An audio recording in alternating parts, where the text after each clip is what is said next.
أعوذ بالله من الشيطان الرجيم. بسم الله الرحمن الرحيم.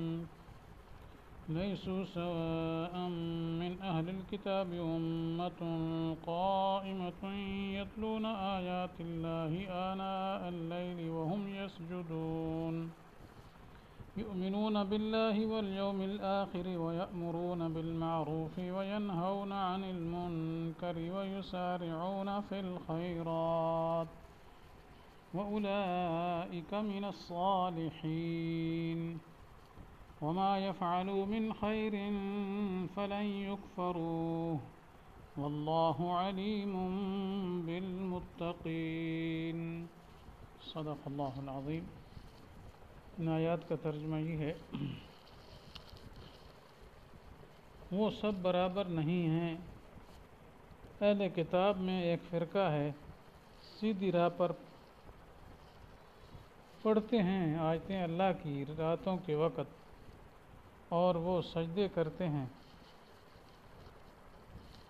ایمان لاتے ہیں اللہ پر اور قیامت کے دن پر، اور حکم کرتے ہیں اچھی بات کا اور منع کرتے ہیں برے کاموں سے، اور دوڑتے ہیں نیک کاموں پر،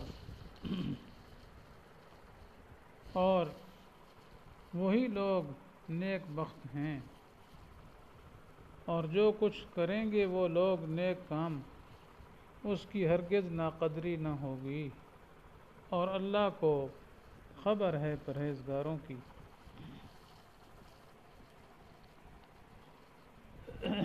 تو پچھلی آیات میں یہود کے اوپر ذلت اور مسکنت کا تذکرہ تھا، اور ان پر غضب اللہ کا نازل ہو رہا اس کا ذکر تھا، اور اس کے اسباب کا بیان تھا.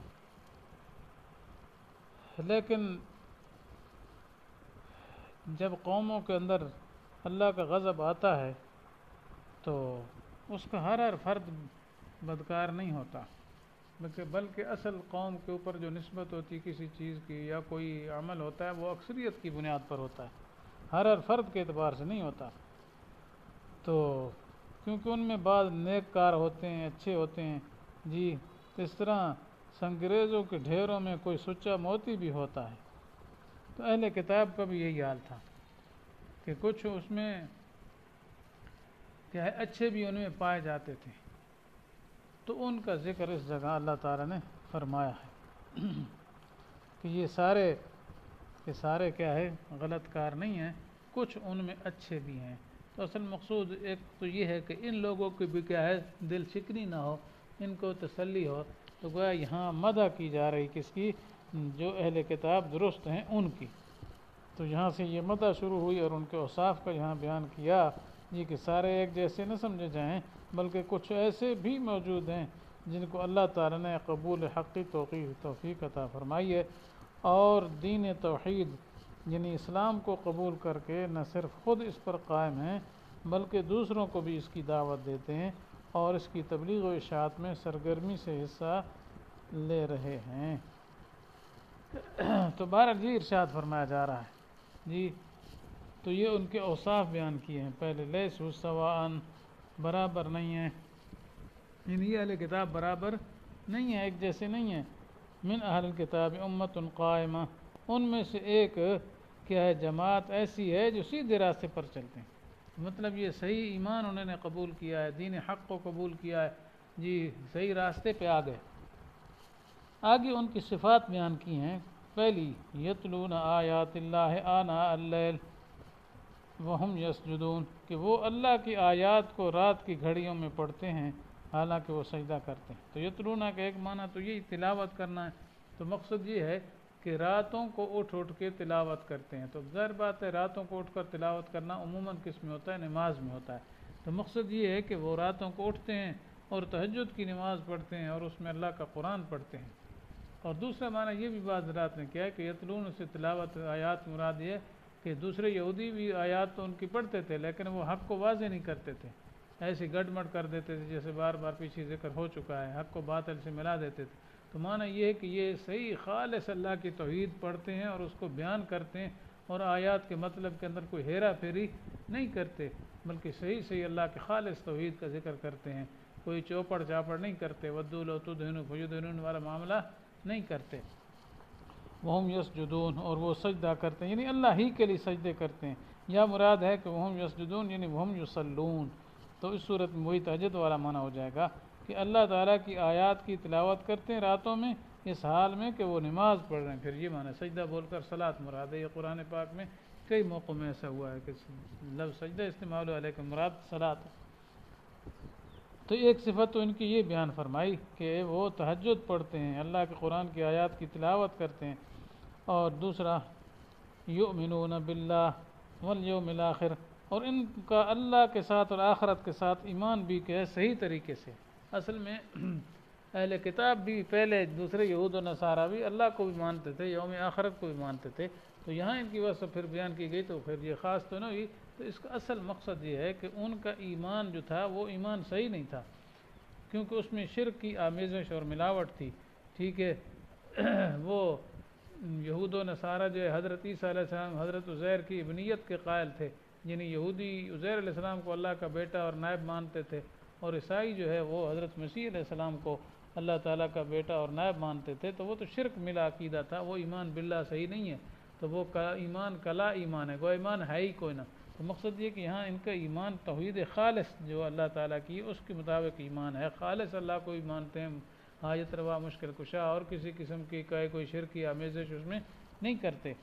آگے اس طرح والیوم الآخر، یوم آخرت میں بھی عقیدہ ان کا صحیح ہے، اسلام کے عقیدے کے مطابق ہے، ایسا نہیں ہے جیسے یہودیوں کا عقیدہ ہے جی کہ جنت میں بس چند افراد یہودیوں کی جائیں گے اور نصارہ کی باقی کوئی نہیں جائے گا، باقی دنیا ساری دوزخی ہے۔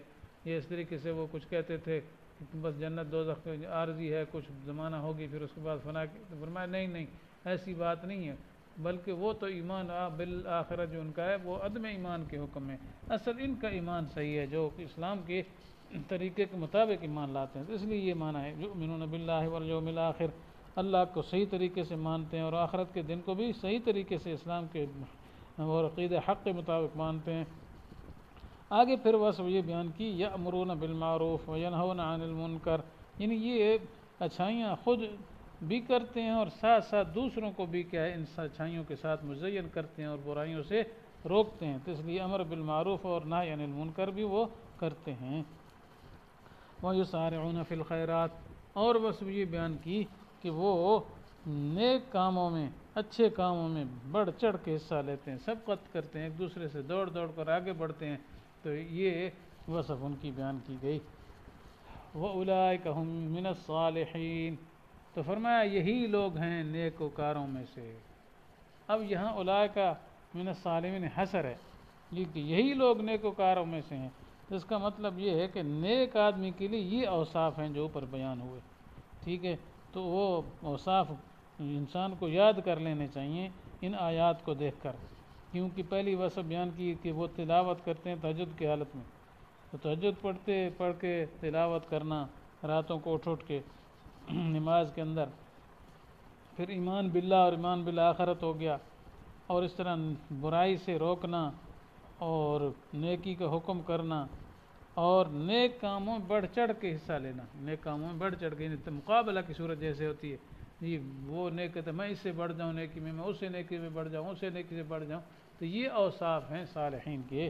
تو یہ اوصاف اگر پائے گئے تو فرمایا وَأُولَئِكَ مِنَ الصَّالِحِينَ۔ تو اب جو آدمی نیکوں میں شمار اپنا چاہتا ہے، نیک کار لوگوں میں اپنی کیا ہے انٹری چاہتا ہے، تو اس کو چاہیے کہ وہ ان اوصاف کو اپنائے جو کیا ہے ان آیات میں ذکر ہوئی ہیں، جن کو اللہ تعالیٰ فرما رہے ہیں وَأُولَئِكَ مِنَ الصَّالِحِينَ، یہی یعنی ان صفتوں والے، اولئک کا اشارہ پورے کی طرف ہوتا ہے، یعنی ان صفتوں والے کیا ہیں نیکوکاروں میں سے ہوتے ہیں۔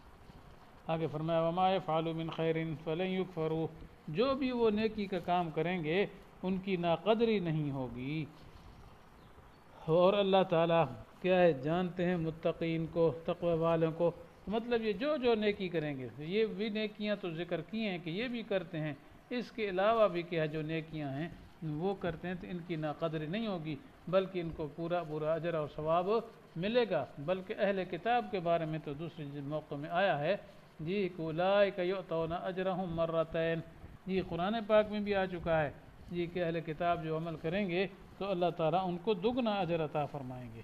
دوسری جگہ میں آیا، اسی طرح احادیث مبارکہ میں بھی آ چکا ہے جی کہ اہل کتاب جو ہیں ان کو ان کی نیکی کا دگنا ثواب ملے گا۔ جی تو اب ظاہر بات ہے جب ان کو دگنا مل رہا ہے تو ناشکری کہاں ہوئی، اس لیے فرمایا وما یفعلوا من خیر فلن یکفروا، جو بھی وہ نیکی کریں گے ان کی ناقدری نہیں ہوگی۔ اور باقی یہ کہ ان کی نیکی چھپی نہیں ہوگی، کیونکہ اللہ تعالیٰ تو جانتے ہیں متقین کو، تقوی والے کو کون ہے صحیح تقوی والا جی، اور کون ہے جو تقوی حاصل نہیں کرتا ہے۔ تو اس لیے ہر نیکی پر، ہر اچھائی پر ان کو ضرور بدلہ ملنے والا ہے۔ تو اللہ تعالیٰ سے دعا ہے کہ اللہ تعالیٰ ہمیں بھی صالحین میں کیا کر دے، اور ہمیں بھی اپنے اندر صالحین والی صفات کو لانے کی اور پیدا کرنے کی توفیق نصیب فرمائے، اور ہمارا شمار بھی صالحین میں فرما دے، اور ہمارے گناہ جو ہے وہ ان کو مٹا دے اور نیکیوں کو قبول فرما لے۔ جی وآخر دعوانا ان الحمد للہ رب العالمین۔